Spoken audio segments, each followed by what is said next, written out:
শুভ দুপুর শিক্ষক শিক্ষা এবং আমার প্রিয় বন্ধুরা।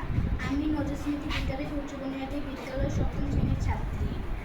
আজ আমি আত্মনির্ভর ভারত নিয়ে কিছু কথা বলতে চাই। আত্মনির্ভর ভারত মানে হলো ভারত যেন নিজের প্রয়োজনে স্বয়ংসম্পূর্ণ হতে পারে। এর মূল উদ্দেশ্য হলো আমাদের দেশকে আত্মনির্ভরভাবে শক্তিশালী করা এবং বিদেশি পণ্যের উপর নির্ভরতা কমানো। এর উদ্যোগের মাধ্যমে আমাদের দেশের শিল্প, কৃষি এবং প্রযুক্তিকে উৎসাহিত করা হচ্ছে। এতে নতুন কর্মসংস্থান তৈরি হবে এবং আমাদের দেশের অর্থনীতি আরও মজবুত হবে। আমরা যদি সবাই মিলে দেশের পণ্য ব্যবহার করি তাহলে এই স্বপ্ন সফল হবে।